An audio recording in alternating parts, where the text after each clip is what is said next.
જય માતાજી મિત્રો, પુષ્પાની રસોઈમાં તમારું સ્વાગત છે। આપણે આજે નવરાત્રી સ્પેશિયલ સાબુદાણાની ચાટ બનાવવાની છે। તેના માટે મેં અડધી વાટકી જેટલા સાબુદાણા ચારીને લઈ લીધા છે। સૌપ્રથમ આપણે સાબુદાણાને પલાળવાના છે। તે પહેલાં આપણે સાબુદાણાને 2 થી 3 વાર વોશ કરી લઈશું। પાણી એડ કરીને 2 વાર એને ધોઈ લેવાના છે પહેલાં,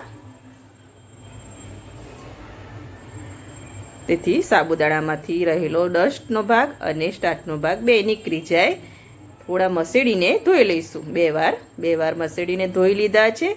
એ સાબુદાણા ડૂબે તેટલું પાણી એડ કરી દઈશું અને 2 કલાક માટે તેને પલળવા મૂકી દઈશું।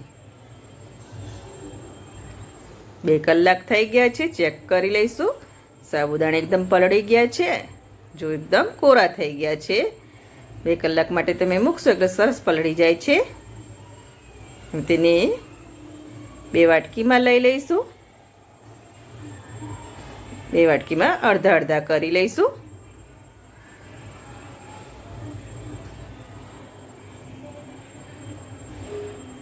વાટકીમાં લઈ લઈશું।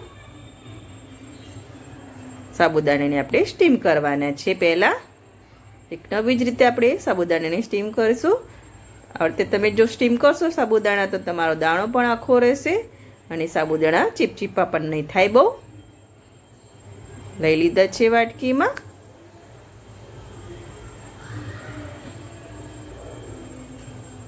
બે વાટકીમાં અડધા અડધા કરી લીધા છે।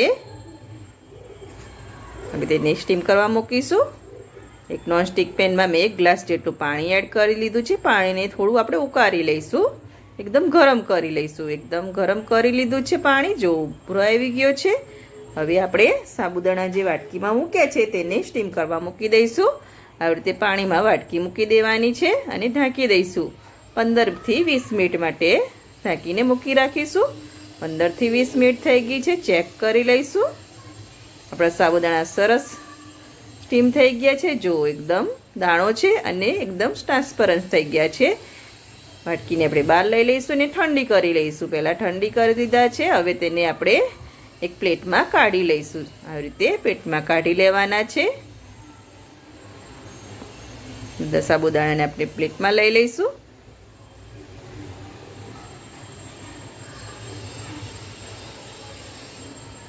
પ્લેટમાં લઈ લીધા છે, જોઈ શકો છો એકદમ ટ્રાન્સપરન્ટ થઈ ગયા છે અને અમુક દાણા આપણા એકદમ આખા રહ્યા છે। આવી રીતે તમે સ્ટીમ કરશો તો દાણો પણ આખો રહેશે અને સાબુદાણા એકદમ ચીપચીપા પણ નહીં થાય।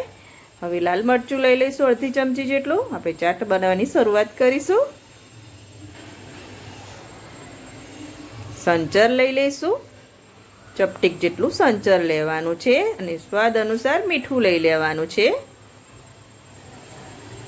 મેં 2 થી 3 બટાકા મેં બાફીને ઝીણા ઝીણા કટ કરી લીધા છે, તે એડ કરી દઈશું। હવે સાબુદાણા અને બટાકાને થોડું મિક્સ કરી લેવાના છે ચાટ બનાવવા માટે। આપણે આ રીતે મિક્સ કરી દેવાના છે, જેથી મસાલા જે એડ કર્યા છે અને બાકીના મસાલા હજુ આપણે કરીશું। મિક્સ કરી લીધા છે આપણે સાબુદાણા અને બટાકાને સરસ મિક્સ કરી દેવાના છે। હવે બાકીના મસાલા કરીશું। એમાં શેકેલા જીરાનો પાવડર લઈ લઈશું, અડધી ચમચી જેટલો। તેનો ટેસ્ટ બહુ સરસ આવે છે, એટલે જરૂરથી તમે એડ કરજો।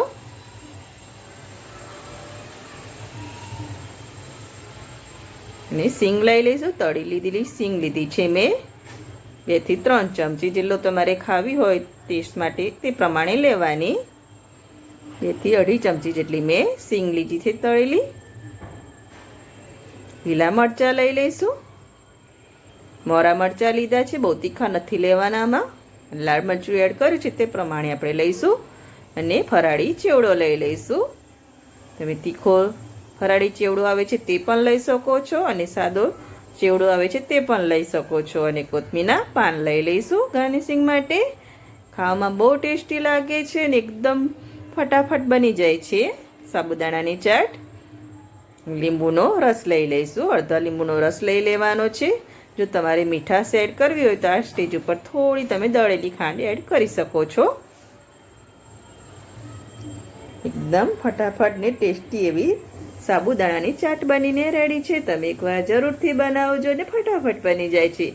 બનીને રેડી થઈ ગઈ છે સાબુદાણાની ફટાફટ બનતી ચાટ. તમે એકવાર જરૂરથી બનાવજો. અને જો તમને મારી આ સાબુદાણાની ચાટની રેસીપી ગમતી હોય તો મારા વિડીયોને લાઈક કરજો, સબસ્ક્રાઈબ કરજો અને બેલ આઇકન જરૂરથી દબાવજો. એકદમ ટેસ્ટી અને ફટાફટ બની જતી તેવી ચાટ બનીને રેડી થઈ ગઈ છે.